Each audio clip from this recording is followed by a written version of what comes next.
Está en vivo. La cita de todos los miércoles con el alcalde Daniel Claude, una conversación que la hemos denominado sin maquillaje, una conversación que tratamos que sea directa, con propuestas, sin eufemismos, unos políticos diría más preparados de nuestro país, el alcalde Daniel Claude. Y a partir de este día miércoles, esta conversación va a llegar también a través de la radio comunitaria de Radio Bellavista, en el 96.1 y además junto con todas las redes sociales, todas las plataformas de Radio Bellavista, nos estaremos comunicando. Ahora, los amigos que viven en Recoleta, sintonizan la radio en el 96.1 y va a estar todos los miércoles la conversación sin maquillaje con el alcalde Daniel Claude. Pantalla, por favor. Oye, César, me indican Daniel. me indican en los comentarios que estamos con eco y que se escucha doble. ¿Será quizás porque tú también tienes el volumen muy alto o yo sigo tengo en la mitad? Preguntémosle a ellos. Compañeros, Alex, ¿quién se escucha con eco? ¿Yo, César o ambos? Arreglen el audio. Eco, se escucha con mucha eco, se escucha mal. Use los audífonos. No, yo tengo.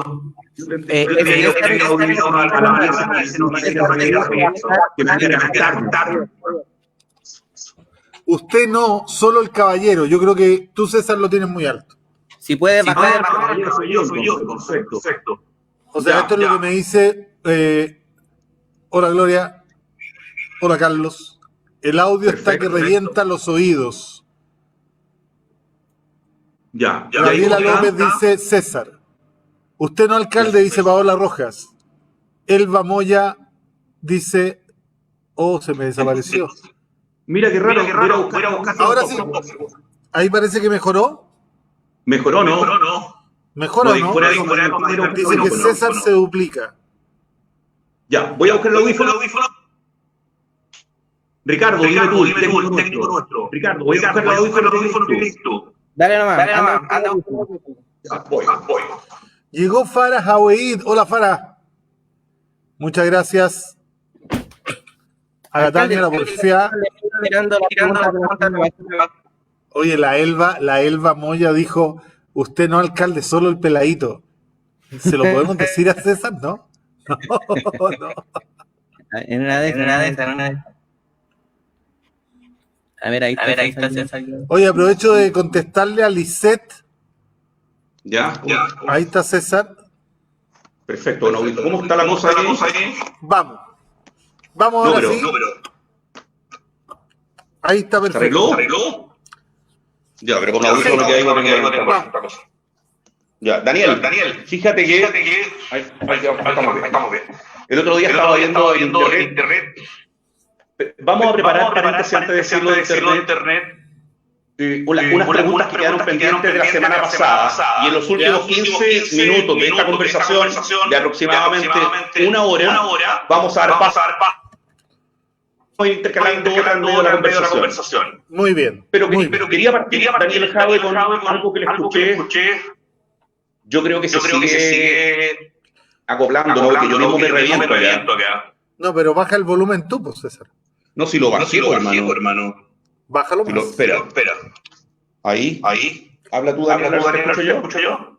Háblame. Hola, Daniel, 1, 2, 3. No, pues yo no te escucho. Al bajarlo sí no te escucho. 1, 2, 3. ¿Te das cuenta lo que son las cosas? Ahí, habla. A ver, háblame. Daniel, háblame. 1, 2, 3, probando. Quiero saludar Perfecto. Bueno, a Jimena, yo te decía, a Ivonne, a Julia, a Tano. El otro día me puse a buscar en internet. Sí. Una entrevista que se le hizo a Joan Manuel Serrat, que estuvo en Chile en 2018, si no me equivoco. Bueno, y Serrat dijo algo muy bonito.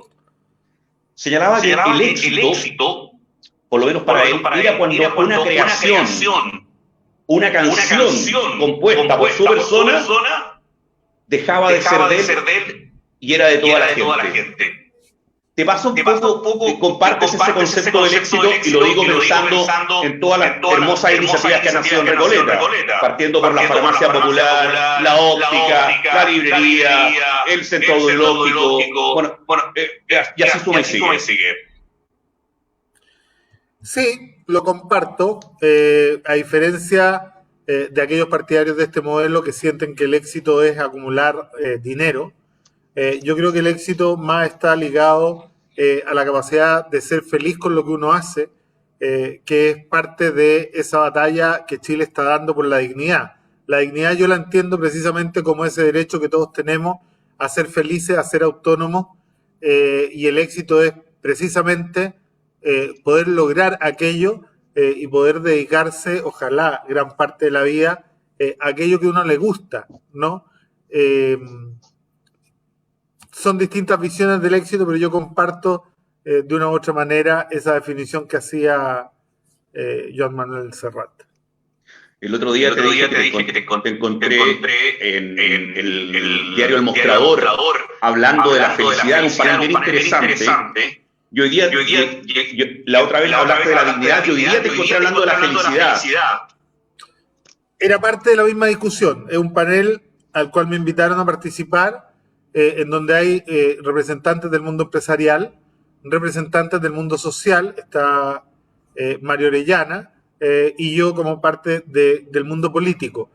Y la discusión era acerca del concepto de la dignidad y cómo se establecía. Entonces, la primera conversación, en donde quisimos entrar más desde lo abstracto al concepto de la dignidad, se habló mucho de qué era esto, o por lo menos fue lo que yo planteé, acerca del derecho a ser feliz, cómo entender la dignidad. Pero ese derecho a ser feliz que tampoco no depende de cosas como la caridad, o no depende de efectivamente cosas que están fuera del alcance de uno. Y por lo tanto el derecho a ser feliz o la dignidad se realizaba también cuando una persona autónomamente, ¿no?, podía llegar a ser feliz, y esto pasaba por eliminar de la sociedad la necesidad, el miedo, la incertidumbre, ¿no?, de tal manera que la gente pudiera vivir tranquila. Y ahí salió un tema súper interesante respecto a las personas que barren las calles, que hacen el aseo en la comuna de Recoleta. Cuéntanos un poquito, Daniel. Bueno, yo les planteaba que parte de esto, que tenía que ver con una contradicción vital de cómo se repartían los recursos que generaba el modelo de producción, se establecían en una distribución tan desigual, ¿no? Y cuánto se le pagaba al capital y cuánto se le pagaba al trabajo. Y yo ponía el ejemplo de cuán distinto medíamos el valor cuando nos poníamos en el lugar de quien hacía el trabajo y cuando nos poníamos en el lugar de nosotros haciendo el trabajo. Y una de las preguntas que yo le hacía a los panelistas que ahí estaban era de cuánto para ellos valía poder habitar, poder trabajar en un ambiente limpio, ¿no? Y para todo esto tenía un valor tremendamente alto. Y cuando yo lo contrastaba con cuánto era el valor que le pagábamos a un trabajador que barría las calles en la ciudad, a diferencia de lo que valía para nosotros estar en un medio ambiente limpio, notábamos que había una diferencia significativa en cómo apreciábamos el mismo trabajo, pero desde las distintas perspectivas. Entonces ahí Álvaro Jalaf de Grupo Patio me preguntó, bueno, pero ¿y usted qué ha hecho para resolver esto en la comuna? Y yo le contaba la iniciativa de la cooperativa Jatún Nehuen, que desplazó a una empresa que teníamos antes de barrido callejero, que le pagaba a los trabajadores mucho menos de lo que se les paga ahora. Nosotros organizamos al conjunto de los trabajadores que ahí trabajaban, que además tenían problemas porque se les trataba mal, se les obligaba a que ellos mismos compraran los utensilios para hacer el aseo, a veces no se les pagaban las cotizaciones. Entonces hablamos con ellos, lo organizamos, creamos una cooperativa de aseo callejero, una cooperativa intercultural además, que se llama Jatún Nehuen, ¿no? Y en la licitación siguiente, bajo nuestra administración, esa cooperativa se quedó con la licitación de aseo callejero, y esto significó inmediatamente casi duplicar el salario que antes tenían los trabajadores, porque lo que antes se ocupaba en utilidad, en imprevistos y en gastos generales, hoy día se utilizaba directamente en ellos, haciendo este contrapunto, ¿no? Y son experiencias que tenemos en Recoleta, pero que no son muy conocidas. Hay algunas medidas que son muy públicas, ¿no? Pero muchas de las otras medidas que tenemos en Recoleta, que son igualmente interesantes, no tienen y no gozan de la misma visibilidad que goza, de la que goza la farmacia popular o la inmobiliaria popular. Sin maquillaje, los días miércoles conversamos con el alcalde Daniel Jadwe, y a partir de este miércoles, de este instante, también lo hacemos con Radio Bellavista, la radio de Recoleta, en el 96.1 de la frecuencia modulada y en todas sus plataformas. Ricardo, vamos con algunas preguntas pendientes que quedaron de la semana pasada, por favor, para el alcalde Jadwe.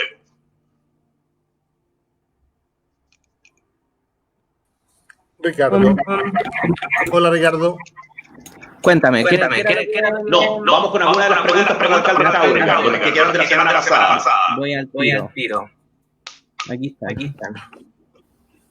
Perfecto. Parece que Ricardo está en el baño. Guido Peñailillo dice: Daniel, me gustaría saber si en un hipotético caso de ser presidente, mira, trabajarías con la gente de Felices y Forrados en un nuevo modelo de AFP. Nosotros tenemos un compromiso que tiene que ver con poder reformar completo el sistema de AFP. Está dentro del programa de gobierno que nosotros hemos propuesto, y yo creo que ahí hay que hacer una conversación muy amplia con No Más AFP, con Felices y Forrados y con muchos otros, pero entendiendo que lo importante no es discutir el tema de las pensiones como un caso aislado, como una variable aislada, sino que es cómo avanzamos en este país hacia la creación de un sistema de protección social que cuide a todos nuestros residentes en el territorio nacional desde que nacen hasta que mueren, de tal manera de ir construyendo la posibilidad de la dignidad. Entonces, yo creo que tiene que ver esto también con ir sembrando en la sociedad el valor de la solidaridad muy por encima del valor del egoísmo y del individualismo. Nosotros tenemos respecto de esto un tema bien complejo que tenemos que empezar a conversar y a discutir. ¿Cuál es este? Es que a uno le preguntan si quiere a la AFP y la gran mayoría de los chilenos siempre repite de que quieren no más AFP, no les gustan las AFP. Pero cuando se discuten en los detalles, si por ejemplo la cotización adicional que estaban proponiendo en la ley que se estaban discutiendo, querían que fuera a la cuenta individual o a un pilar solidario, también la mayor parte de la gente decía que preferían que fuera una cuenta solidaria a una cuenta individual. Por lo tanto, ahí había una contradicción y yo creo que para esto vamos a tener que desarrollar un proceso de discusión con toda la ciudadanía, incorporando a todos los que están metidos en este tema, por supuesto también a Felices y Forrados, pero para que efectivamente diseñemos un sistema de protección, que es mucho más que discutir las pensiones. La Fundación Sol, aprovecho de colgarme la pregunta que hizo el amigo que hizo Guido, decía que las Fuerzas Armadas actualmente, ellos sí, en Chile, tienen un sistema de protección social, con jubilaciones bastante decentes, buenas. En cambio, los demás estamos, arréglese como pueda. ¿A qué se debe eso? César, mientras yo contesto, te comento que todavía creen que tú tenés muy fuerte el volumen y a algunos no, porque si le bajo el volumen, mira. Pero un poquitito, si no es necesario tanto. Sí, ahí está. Ahora, ahí bajé el volumen. ¿A qué se debe esto? Yo no te escucho, mira. Ahí yo no te escucho nada. O quizás te puedes alejar un poco más de la... O quizás te puedes alejar un poco más de la pantalla. Ya, me voy a alejar. ¿Cuánto? Alcalde, ¿Podría ser? ¿Cómo? Si se pone audífono. Si yo me pongo... Claro, porque de la radio una vez, aléjate. ¿Cuánto le dije yo? Unos 5 años. Veamos si la cosa. Ahí. Pero a ver, yo tendría que cambiar. Ya. Efectivamente. Ahí como yo sigo. Déjenme ver una cosa. ¿Aló? ¿Aló? Buenas noches, dígame. Ahí se escucha bien. ¿Aló? ¿Con quién?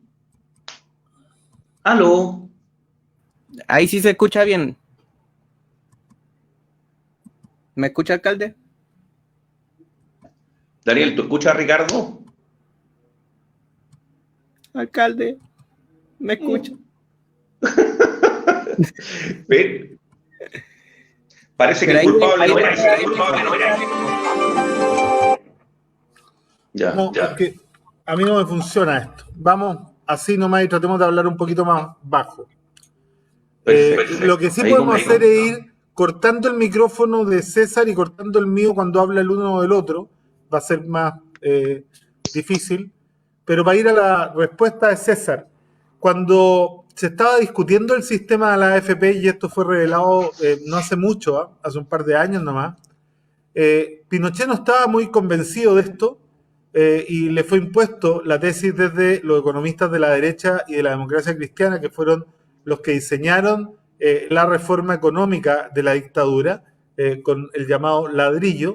Y cuando esto se veía y efectivamente había clara conciencia de que las promesas de la AFP nunca iban a funcionar, Pinochet exigió antes del término de la dictadura que a los militares los dejaran fuera de este sistema y que este fuera un sistema que se implementara solo para los trabajadores del sector privado y para los trabajadores del sector público, pero civiles. Yo creo que aquí hubo efectivamente, la dictadura tenía clara conciencia que esto iba a dañar significativamente el sistema de protección de los trabajadores y intentaron separar y generaron un sistema de apartheid. El sistema de apartheid se define como una nación, dos sistemas, ¿no? Y efectivamente en el tema de las pensiones hay una nación que es Chile con dos sistemas.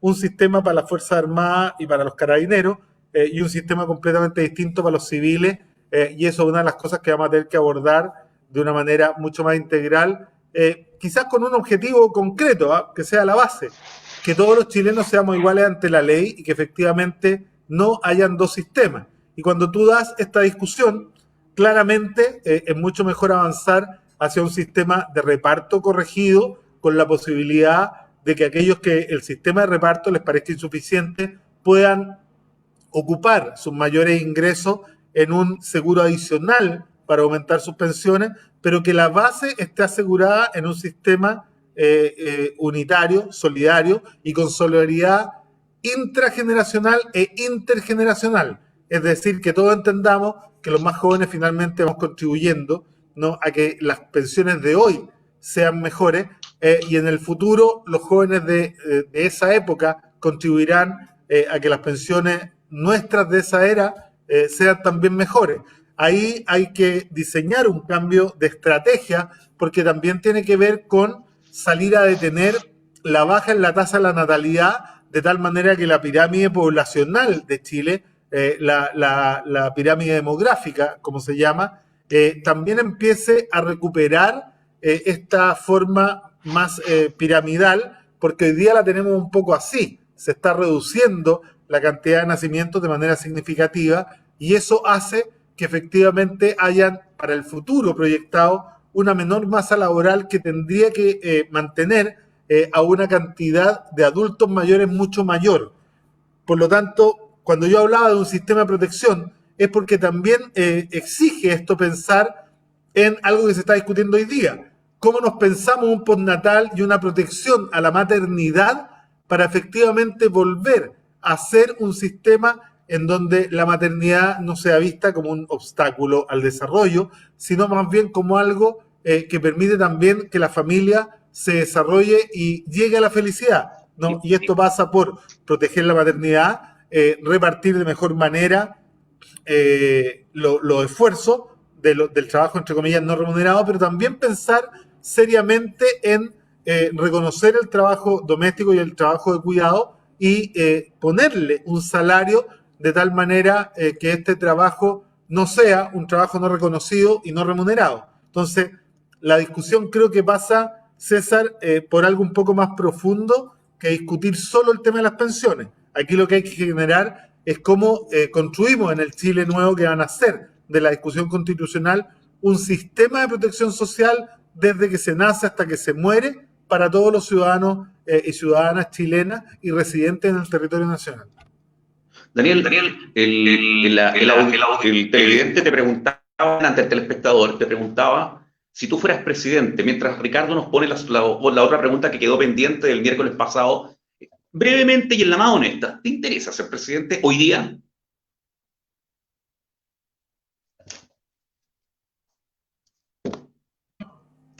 quizás yo puedo decir que sería un desafío muy hermoso, pero los que se tienen que convencer de tener un presidente o una presidenta comunista son los ciudadanos. Yo creo que los liderazgos uno no los impone y efectivamente no puede estar en el interés de uno el llegar ahí.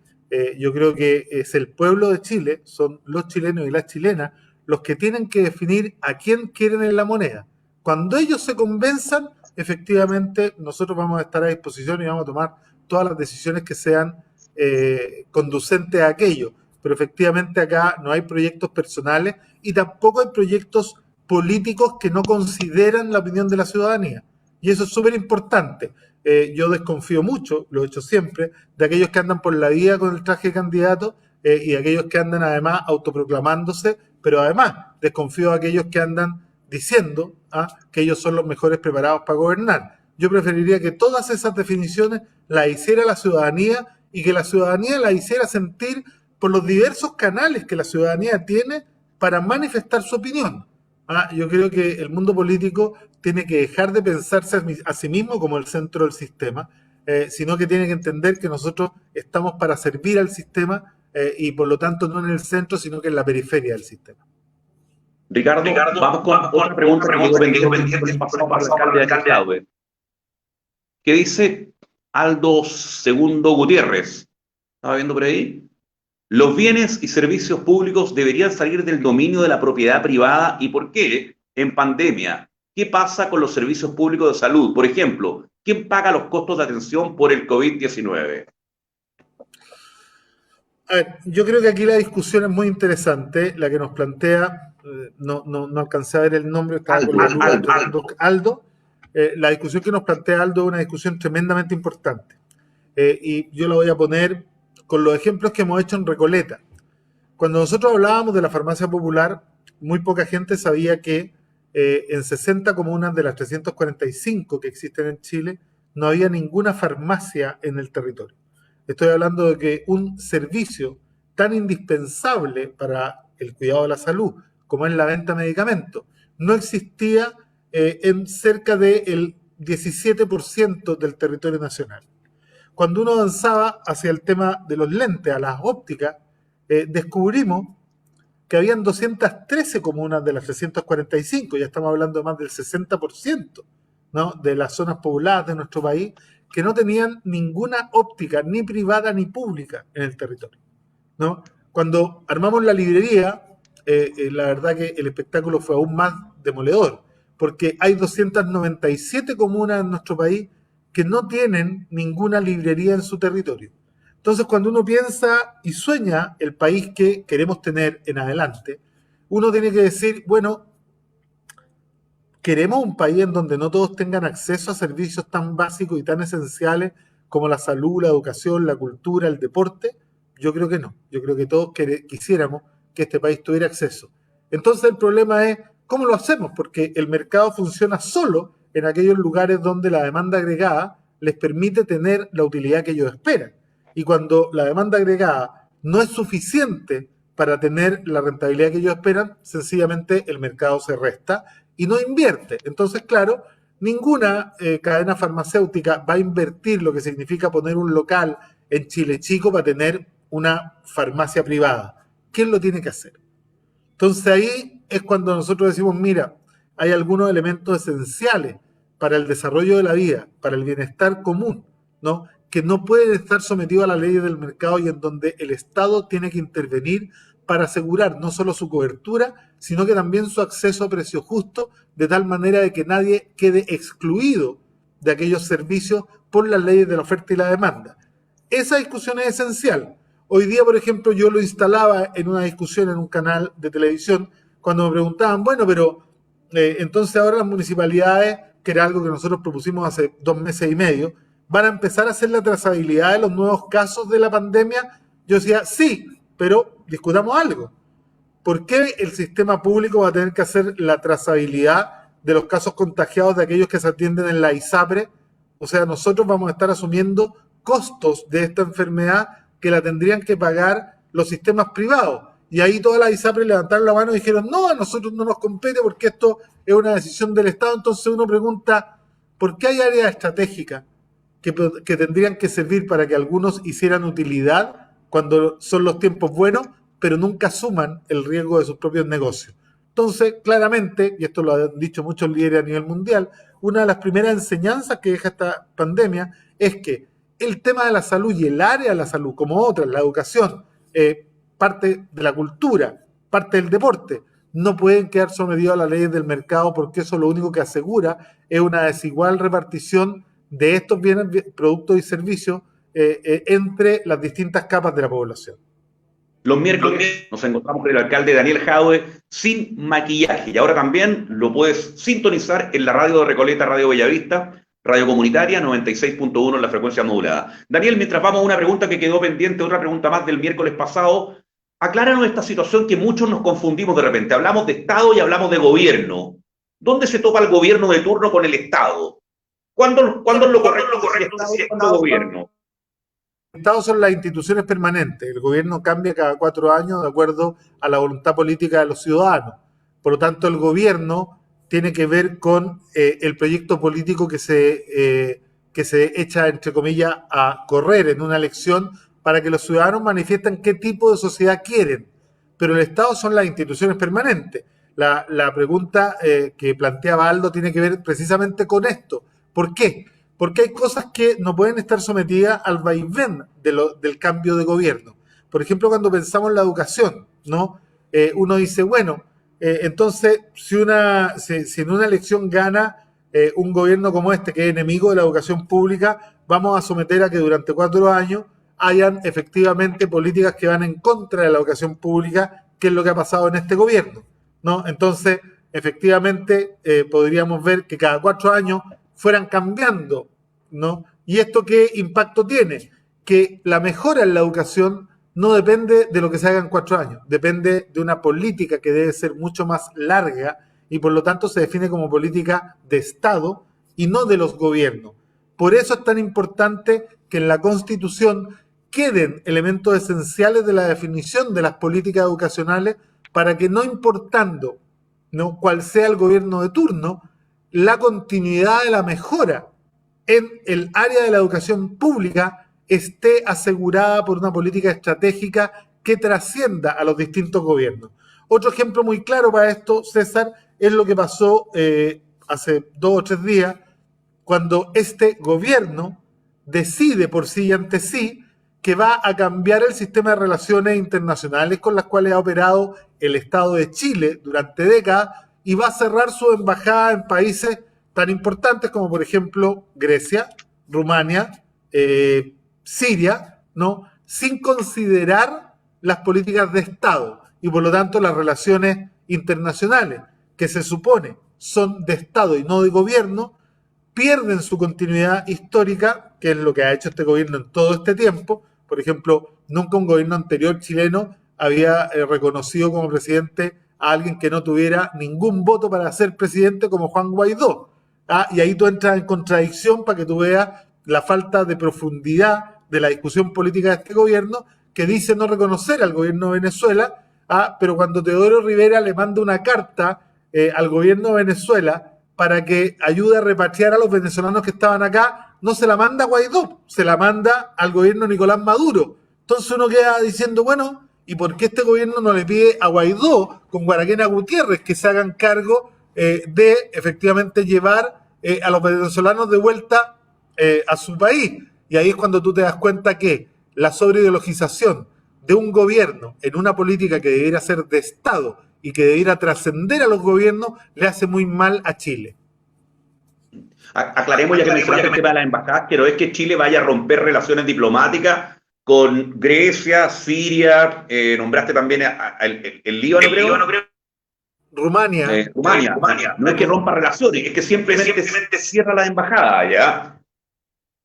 Pero eso claramente es redefinir las relaciones internacionales y restarle importancia a un mundo que es distinto. Por ejemplo, uno podría preguntarse, bueno, ¿qué van a pensar los casi 50.000 descendientes de sirios que son chilenos de origen sirio en nuestro país cuando un gobierno, sin siquiera consultarles la opinión, decide cerrar por sí y ante sí y suprimir las relaciones histórica, ¿no? Que teníamos con Siria.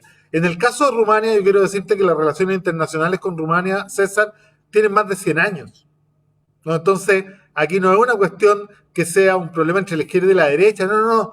Las relaciones internacionales se construyen a lo largo de años, de décadas, ¿no? De siglos. Y efectivamente yo creo que aquí ha habido mucha liviandad en el tratamiento de las relaciones internacionales por parte de este gobierno, que ha roto una tradición histórica de Chile, por ejemplo, en el caso de Palestina, que nosotros conocemos tan de cerca porque a ambos nos toca la fibra, ¿no? Este es el primer gobierno en la historia que se reúne con el primer ministro israelí y valida y además ayuda a financiar con una serie de convenios la ocupación militar ilegal de Israel en los territorios de Palestina ocupada. Esto no había pasado nunca antes, ¿no? Y eso no implica que Chile no tuviera relaciones con Israel, pero de ahí a dar el paso de una señal pública que más bien parece una subordinación lisa y llana a las políticas de Trump internacionales, ningún presidente antiguo había dado un paso como este. Eso llama la atención porque rompe efectivamente posiciones históricas que Chile ha ido construyendo, por supuesto con la clara excepción de los tiempos de la dictadura, en donde tuvimos un aislamiento internacional brutal, ¿no? Pero que tenía a lo largo Chile de toda su historia. Daniel Jau, ya que te metiste en el tema de Palestina, Daniel Jau de Sin Maquillaje, ayúdanos a entender el siguiente tema que se viene para Palestina ahora. Israel, la potencia ocupante de Palestina, que no respeta el derecho internacional, eso no lo digo yo, lo dicen Naciones Unidas, ha manifestado que a partir del 1 de julio tiene intenciones de anexionar territorio palestino. Y uno se pregunta, a ver, ¿cuál es la diferencia con lo que hace hoy día, que tiene absoluto dominio sobre Palestina, decide qué hace y qué no hacen los palestinos, crea colonias todos los días, etcétera, etcétera, asesina personas? ¿Para qué voy a seguir enumerando? ¿En qué cambia la figura entre anexionar y lo que hay hoy día en Palestina? A que Israel pretende dotar de legitimidad la ocupación ilegal de los territorios palestinos, considerándolos parte de su Estado. Y eso claramente es una violación flagrante del derecho internacional, ¿no? Y por lo mismo, un conjunto de organizaciones y de diputados de la República le solicitaron al gobierno una condena tajante de esta intención, que está además avalada por la administración de Trump en Estados Unidos, con la cual durante este tiempo Israel se ha sentido con una impunidad pero absoluta, asegurada, y con una inmunidad que le permite hacer y deshacer lo que quiera. O sea, ¿significaría que se anexiona territorio palestino, pasa a ser de Israel? ¿Eso estás diciendo tú? Eso para el Estado de Israel, pero la comunidad internacional, salvo Estados Unidos, dudo que dé un paso. Es más, ya la Comunidad Económica Europea, ya en los países de la Liga Árabe, la mayoría de los países del mundo han solicitado a Israel que se abstenga de llevar a cabo una acción como esta, porque esto sería sepultar para siempre cualquier posibilidad de arribar a la paz en una zona tan convulsionada como Medio Oriente, pero que además es tan sensible para el desarrollo de la economía a nivel mundial. Sin maquillaje, Daniel Jado, los días miércoles, dialogando con nosotros. ¿Alguna otra pregunta, estimado Ricardo, del miércoles pasado? ¿Cuáles son, pregunta Christopher Fuentes, cuáles son a su propio juicio los defectos y debilidades tuyas, pues, Daniel? Te pregunta por tus defectos y debilidades. No tengo muy buen genio. Eso yo creo que es un defecto, ¿no? Y soy efectivamente, uno podría decir, un poco riguroso, ¿no? Excesivamente para tratar algunos temas. Creo que esas son parte de mis debilidades más importantes que he tratado de ir trabajando. Otra debilidad que he ido tratando de superar hace mucho tiempo, es ir desmantelando esta cultura del patriarcado de la cual provengo para abrazar de manera decidida y honesta la lucha feminista, ¿no? Y esto ha sido un proceso muy largo, pero efectivamente sigue siendo una debilidad porque todos los días uno puede ser traicionado por estas tradiciones que se te meten en el ADN, pero he aprendido a desconfiar de mí mismo y ir fiscalizándome permanentemente. Bueno, a propósito de los temas que mencionas, Daniel, Atilio tiene ahora 2 mamás. La justicia chilena le ha dicho que por favor inscriban a Atilio con sus 2 mamás, Emma de Ramón y Gigliola Di Gimarino. Yo lo considero formidable. Yo lamento que efectivamente esto tenga que ser sin la venia del sistema político chileno, ¿no? Aquí es cuando la Corte Suprema empieza a sentar jurisprudencia que más tiene que ver con el respeto a los tratados internacionales y al avance de la conciencia universal, incluso antes de que el propio gobierno y el propio Estado de Chile asuman esto como política de Estado.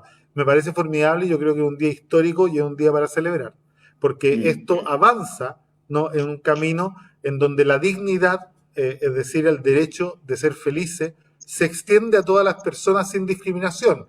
Yo soy partidario absoluto del matrimonio igualitario, soy muy respetuoso de las opciones y de la diversidad sexual en todo ámbito de cosas, y más bien hace mucho tiempo, y esto tiene que ver con el primer libro que recomendamos hace un par de semanas, César, el de la identidad de asesinas, que fue un libro que me impactó mucho hace más de una década cuando lo leí por primera vez o más, ¿no? Esto de combatir la identidad de asesinas que afirman su existencia negando la de los demás, ¿no? Y eso pasa por entender que esas identidades que habitualmente se identifican o se autodefinen por una sola variable, sin reconocer la multiplicidad de variables que definen, ¿no?, la identidad de un sujeto, son muy peligrosas para el país, son muy peligrosas para la sociedad en su conjunto. Eso es lo que efectivamente sustenta, por ejemplo, las actitudes racistas, el sectarismo político y esta conciencia que algunos tienen de sentirse superiores a otros y poder definir lo que otros pueden o no pueden hacer.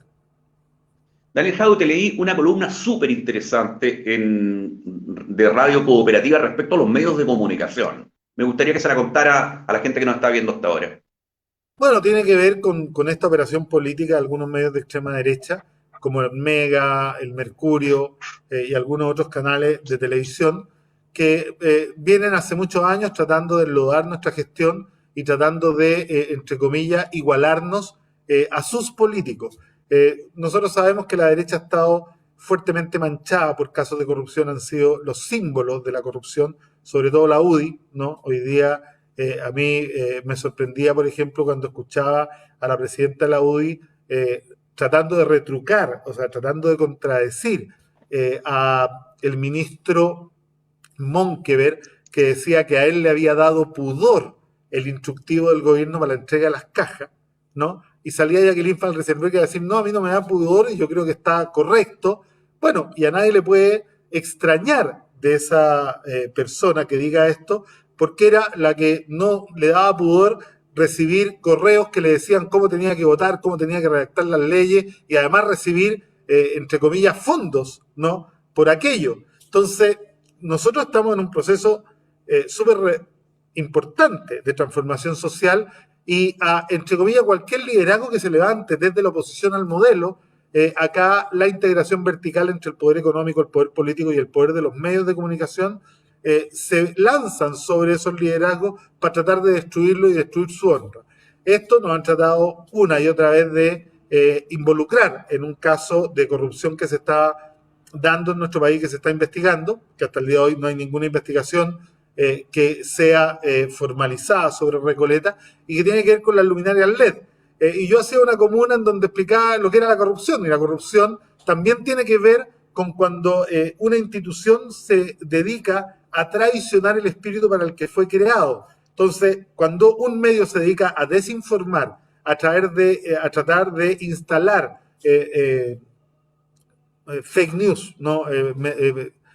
Noticias falsas, para crear una realidad dañando a alguien, es una operación política brutal. Por ejemplo, me llamaba la atención, varios medios que querían hacer estos reportajes querían entrevistarme a mí.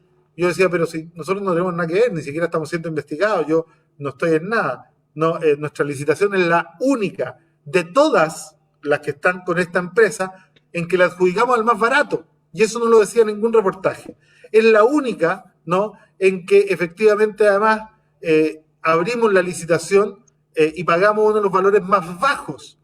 Y sin embargo no se nombraban en ese reportaje a la comuna de Las Condes, que le había adjudicado la segunda más barata, es decir, teniendo una oportunidad de adjudicar a alguien más barato que lo que había adjudicado, había decidido por sí y ante sí pagar más caro. Lo mismo pasó en Colina, lo mismo pasó en San Miguel, lo mismo pasó en una serie de comunas, todas de la derecha, pero que no estaban en el reportaje. Y sin embargo a nosotros, que habíamos hecho lo correcto, efectivamente nos querían hacer aparecer en esta entrevista. Entonces planteé una columna en donde además di todos los datos, con toda transparencia, esperando además, y esto lo digo con mucha rudeza, que todos los que han dañado la fe pública, que han cometido actos de corrupción, se vayan a la cárcel. Yo quiero recordar que aquí nosotros metimos preso al director de obra, que destituimos al director de patente, que cambiamos al director de tránsito, que efectivamente dimos una batalla y la hemos dado hasta el día de hoy para que se fuera Cerecita, que tenía funcionamiento durante más de 20 años con patentes falsas entregadas por la UDI. Hemos batallado contra la corrupción de los permisos a las inmobiliarias dados al margen de las normas, en el caso, por ejemplo, de la inmobiliaria Bellavista. Sacamos los parquímetros que le habían dejado una concesión asignada por 41 años. Y todos los que hicieron eso tratan de enlodarnos a nosotros, y nosotros decimos, cuidadito, momento, no somos parte de esto, pero además somos capaces de ir sistemáticamente dejando la verdad. Lo mismo pasó, creo que en el primer programa que tuvimos, César, ¿te acuerdas del caso Pichilemu? Y el caso Pichilemu lo hace público el abogado de la inmobiliaria Bellavista contando una mentira, ¿no? Don Cristian Espejo, amigo íntimo, un concejal de esta comuna de la UDI que nos persigue sistemáticamente. ¿Y qué pasa? De Mauricio Smock, lo menciono, para que efectivamente nadie crea que yo hablo al voleo. La misma municipalidad de Pichilemu saca un comunicado público explicando que todo lo que ellos dicen es mentira y que le da mucha lata que además involucren a la municipalidad en tratar de mentir para dañar la honra de otro alcalde, ¿no? Sin tener efectivamente ninguna prueba que demuestre ninguna actuación al margen de la ley. Entonces, una cosa es la corrupción de los políticos, pero efectivamente también la corrupción de los medios de comunicación, cuando tratan de inventar cosas que no son ciertas para dañar la imagen, es corrupción. Cuando uno viola el espíritu de los objetivos para los que fue creado, que es informar y no desinformar, ¿no? Y hoy día nosotros vemos todos los días en el manejo de la pandemia cómo los medios se han prestado para la manipulación y la desinformación del gobierno, y eso también es un acto de corrupción. ¿Cómo manejarías tú, aparentes, y cómo está el tema del eco y esto? ¿Está bien que dicen los amigos que nos están viendo? Daniel, yo ahí no te escucho nada.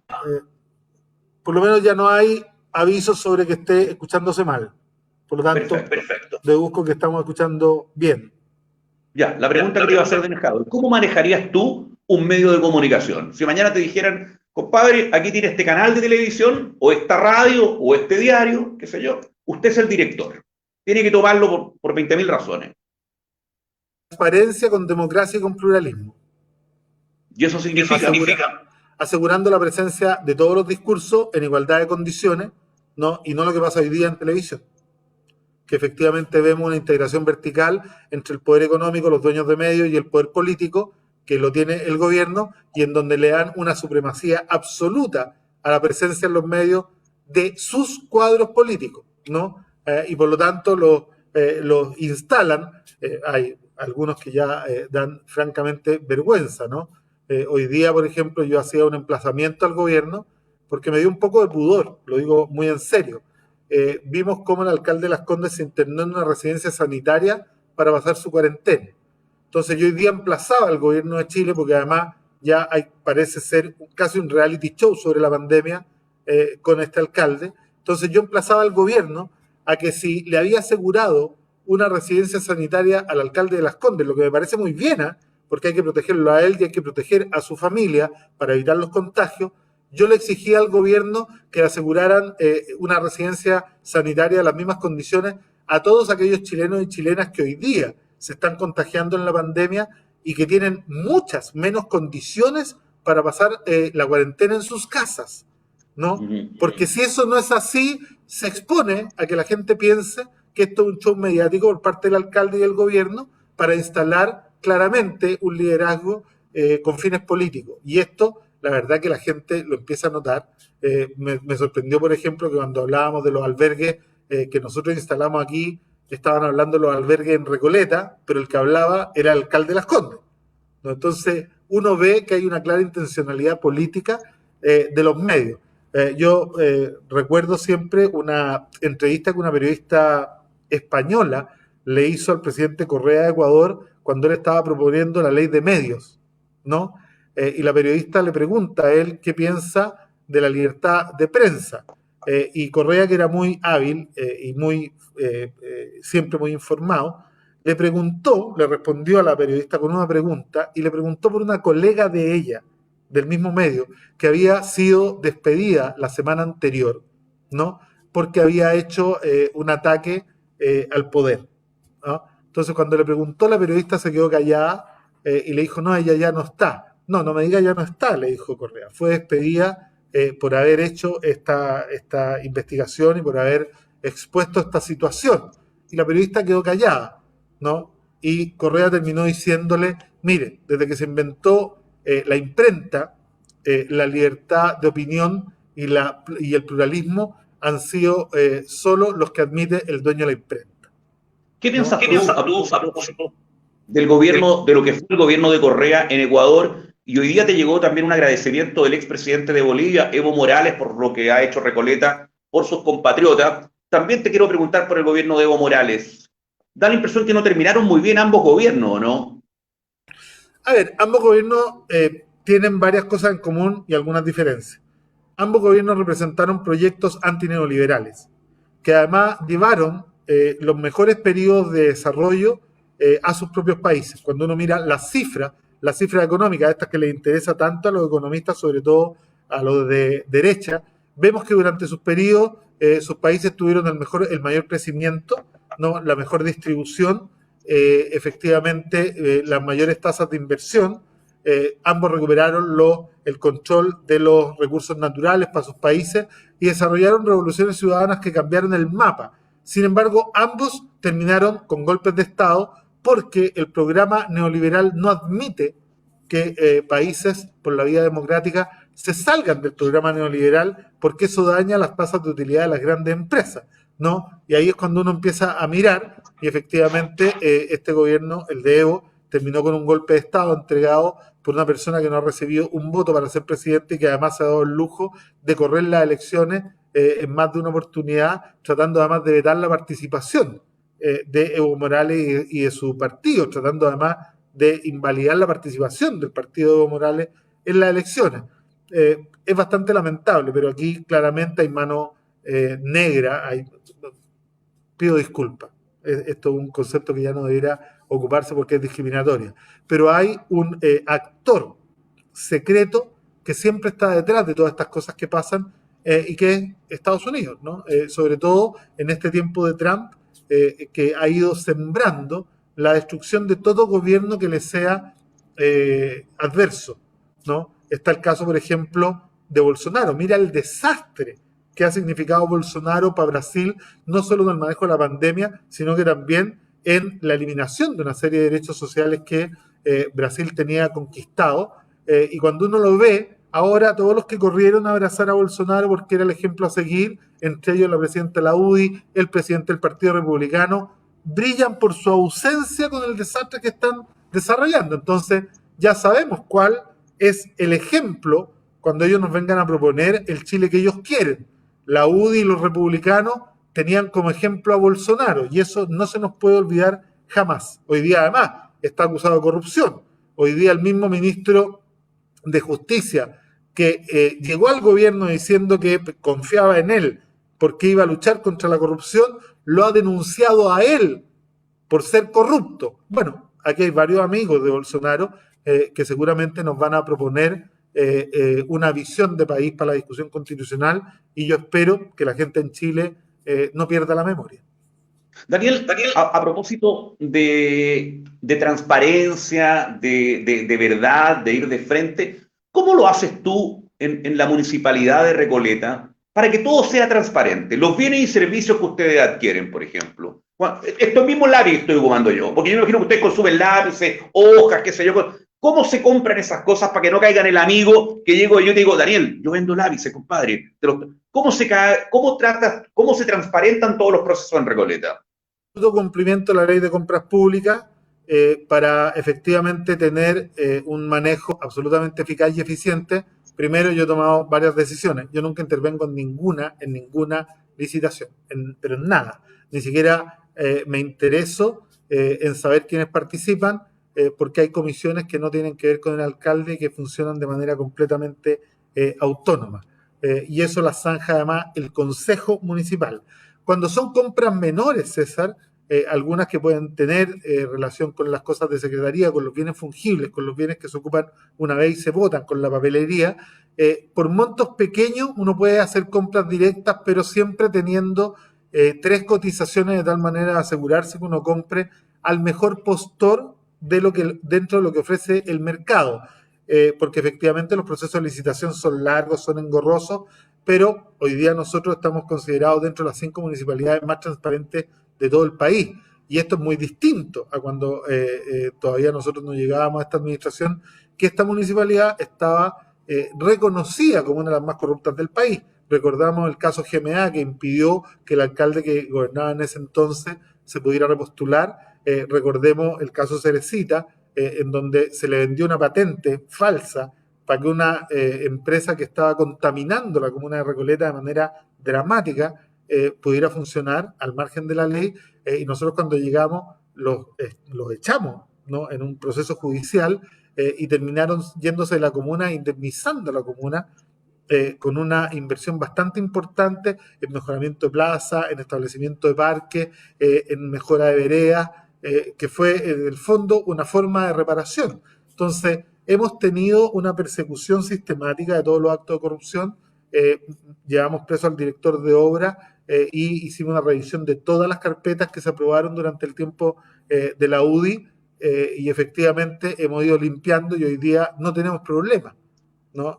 Y a pesar de que, como un deporte, la UDI hace denuncias bastante a menudo, nunca han logrado presentar en ninguna denuncia ninguna prueba que logre incriminar a ningún funcionario de los de esta administración de Recoleta, algo que en el entonces gobierno de la UDI acá no pasaba. Daniel Jadwe, sin maquillaje los días miércoles. Te escuché hoy día hablar del Sename, y cuando te escuché hablar del Sename, a propósito del ministro de Justicia, me acordé que tú anunciaste la apertura de un hogar para niñas y niños en Recoleta. Cuéntanos de esto, por favor. A ver, en la discusión del Sename, lo que yo planteaba hoy día, para hacerlo muy cortito, es que me molestaba mucho el doble estándar de algunos. Hoy día en el Sename se siguen violando los derechos de nuestros niños, se siguen muriendo niños, siguen siendo violados niños y niñas y adolescentes en hogares del Sename. Y extrañamente hoy día nadie pide la cabeza del ministro de Justicia, que es el responsable de todo esto. A una ministra de Justicia, cuando se detectó los problemas del Sename, la derecha los llevó a juicio. Entonces, hoy día uno pregunta, bueno, ¿por qué no se lleva a juicio al señor Larraín, actual ministro de Justicia? ¿Por qué no le pedimos la renuncia? A mí me encantaría que él renunciara, yo creo que él no está habilitado. Bajo sus narices, el Sename ha seguido violando, ¿no?, los derechos de nuestros niños, niñas, adolescentes. Ahora, en la discusión más de fondo, César, nosotros hicimos una propuesta país, que es que los hogares del Sename deben ser municipalizados. Y por una razón muy sencilla. Por la misma plata que entrega el Estado central a los hogares privados, a estos hogares colaboradores que son el 95% de los hogares de Chile, los hogares con esa plata pueden montar una casa, habilitarla, ¿no?, y efectivamente tener algunos servicios básicos de comida, de alimentación, pero nada más. Entonces, con esa misma cantidad de plata, si el hogar fuera municipal, uno podría poner, como lo estamos haciendo en Recoleta, a disposición del hogar los colegios municipales, los centros deportivos municipales, los centros culturales municipales, los centros de salud municipal, y darle a los muchachos, niños, niñas y adolescentes de nuestro país efectivamente la protección que se merecen por parte del Estado. Con los mismos recursos que hoy día le entregamos a los privados y que ellos no pueden ofrecer ningún servicio de estos que sí podríamos ofrecer nosotros decimos, no hay solución mejor. porque además, al menos en los hogares municipalizados, la comunidad los puede fiscalizar y cada 4 años puede cambiar si es que alguien hace una mala administración de estos hogares. Efectivamente, hay mucho más control social, formal e informal, cuando las cosas son y están en el ámbito del Estado, porque tú tienes oposición que fiscaliza el funcionamiento, pero además la calidad de los servicios que podría ofrecer el Estado no son infinitamente superiores. ¿Y cuál es el fondo de esto? Que efectivamente Chile tiene que tomar una decisión trascendental, que es convertir a los niños, niñas y adolescentes de nuestro país que han sido vulnerados o que están en peligro de vulneración de derechos en sujetos de protección social. Y por lo tanto, la responsabilidad la tiene que asumir el Estado. O sea, lo que pasó en el sur de este hogar, en donde la sostenedora ponía a disposición de delincuentes a niños y niñas adolescentes para ser abusados a cambio de dinero y de donaciones, es una vergüenza por la cual este ministro debería haber renunciado hace rato. Bueno, pero ¿qué pasa? ¿Hay o no hay hogar en Recoleta? Está listo, estamos en la última etapa porque la pandemia dificultó el proceso final, pero deberíamos estar abriéndolo en las próximas semanas. Bueno, mientras Ricardo selecciona algunas preguntas que me han hecho algunos espectadores nuestros, te quiero preguntar por algo tan bonito que es la inmobiliaria popular que sabe inaugurar sus 38 departamentos. Bueno, esto también fue un proceso que lo paró la pandemia y la cuarentena, porque ya los deberíamos haber entregado. Pero ya estamos en contacto con las 38 primeras familias que fueron seleccionadas, que van a venir a vivir en estas viviendas, en las primeras 38 viviendas públicas de la historia de Chile para arriendo a precio justo. Son departamentos bien notables, de 3 dormitorios completos, que tienen baño, que tienen estar, comedor, terraza, bodega, ¿no? De muy buena calidad, en un edificio que además tiene varios espacios comunes. Tenemos zonas para espacios de salas múltiples, tenemos patios techados, tenemos huertos familiares, y estamos trabajando un proyecto bien interesante, pero que no puedo revelar porque es parte de las innovaciones en política que estamos haciendo. Y yo creo que en las próximas semanas ya vamos a tener a la gente viendo aquí. Hoy día ellos están en condición de hacinamiento y por lo tanto queremos trasladarlo lo antes posible para que puedan pasar las semanas más duras de la pandemia en nuestro departamento, en sus departamentos, ¿no? Para que existan esas áreas hermosas que ustedes ven de la capital, Vitacura, Las Condes, áreas verdes, amplias veredas, amplias calles, tienen que existir pasajes estrechos en comunas como Los Espejos, San Ramón y Recoleta. Eso lo dijo el alcalde Escado. ¿Por qué es así? Esto lo he dicho y lo he expresado muchas veces. Eso es parte de una charla que yo di o de una entrevista en donde siempre explico lo mismo. Las ciudades, según Manuel Castells, que es uno de los más grandes urbanistas del siglo XX en el mundo, ¿no? Él siempre planteaba que las ciudades son la expresión formal del modelo que los construye. Y por lo tanto, cuando uno mira, esta es la ciudad neoliberal. Esta es la ciudad del capitalismo extremo. ¿Y cómo funciona el capitalismo extremo? Dentro de la organización empresarial se le paga a la mayoría de los trabajadores mucho menos de lo que vale su trabajo, mucho menos, se les quita parte de la propiedad privada potencial que ellos podrían tener si se les reconociera el valor real del trabajo que ellos realizan. ¿Y para qué? Para que alguien se quede con mucha más parte de la producción de riquezas de esa empresa, de lo que le corresponde a su aporte al proceso de producción. No sé si he sido claro. Es decir, para que alguien gane más en el proceso productivo de lo que vale su aporte al flujo de producción, muchos tienen que ganar mucho menos de lo que vale su aporte. Cuando tú miras esa forma de funcionar del capitalismo, ¿no? Dice, bueno, es decir, en la ciudad tiene que haber una ciudad para él, para este que gana mucho más de lo que vale su aporte al flujo del trabajo, y una ciudad para este que gana mucho menos de lo que vale su aporte al trabajo y que son mayoría. Esa es la ciudad que tenemos. Entonces, para que en Las Condes haya una ciudad que rebosa recursos, que tiene recursos para dilapidar, que tiene todas sus calles maravillosas, todas sus veredas notables, toda su iluminación perfecta, todas sus áreas verdes maravillosas, que eso significa un ingreso de cerca de 1.200.000 pesos por habitante al año. Tiene que haber una comuna como Cerro Navia, en donde las calles son más chicas, no hay vereda, hay muy poca iluminación, más allá del tremendo esfuerzo que ha hecho el alcalde Mauro Tamayo para revertir esta situación, porque esa comuna tiene un ingreso per cápita de 140.000 pesos por habitante al año. La pregunta del millón, ¿somos todos iguales ante la ley? La ley también define cómo se financian los municipios. Recoleta tiene un ingreso per cápita cercano a los 220.000 pesos por habitante al año. Providencia tiene 950.000 pesos por habitante al año. Santiago cerca de 600.000 pesos. Entonces uno dice, bueno, efectivamente, para que en algunas cosas, para que en algunas comunas haya una calidad y un estándar del espacio público como las que hay, tienen que haber otras que no tienen acceso a eso, porque la plata que falta acá está allá. Pero Daniel Jadwe, alcalde sin maquillaje, imagino que los temas mil veces lo habrán discutido, se lo planteaba a la gente de gobierno, distintas administraciones. ¿Cuál es la lógica de ese crecimiento de 220.000 pesos para Recoleta, de 1.200.000 para Las Condes, de 900 y tanto para Providencia? Yo cuando me convertí en alcalde en el 2012 me llevé una gran sorpresa, César, porque si uno mira, y yo los invito a todos a que no me crean, vayan y revisen los diarios de la época.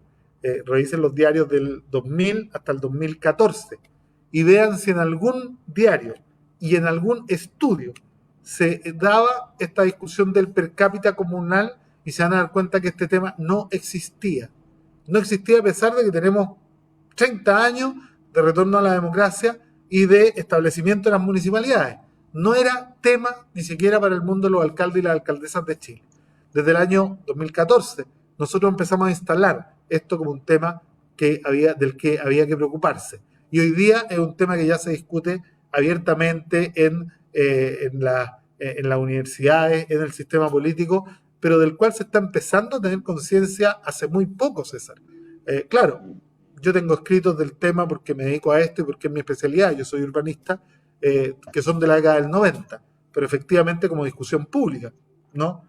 Ni esto, ni el desarrollo sustentable, ni el equilibrio con el medio ambiente, son temas que el sistema político de nuestro país reconocía hace 3 décadas atrás. Hay preguntas, Ricardo, ya parte del programa.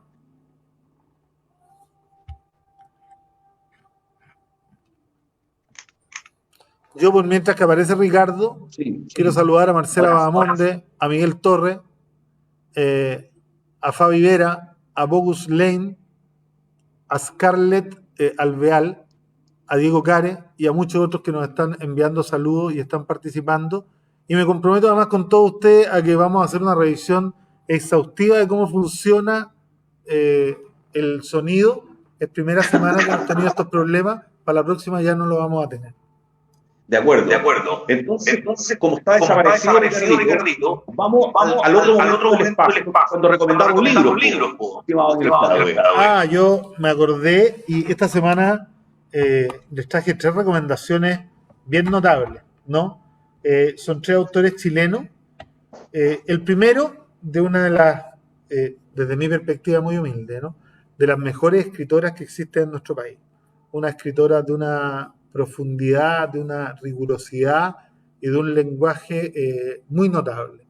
Debo reconocer que a mucha gente puede parecerle no muy amable en su forma de escribir, porque es una mujer que retrata la realidad más cruda y dura, y que escribe muchas cosas y que además es una académica para mí maravillosa, que es Diamela El Tit. Y el libro que les quiero proponer recomendar es su última novela, que es Sumar, que es bien notable, porque yo creo que explica de manera notable en una novela el por qué Chile llegó al estallido social, ¿no?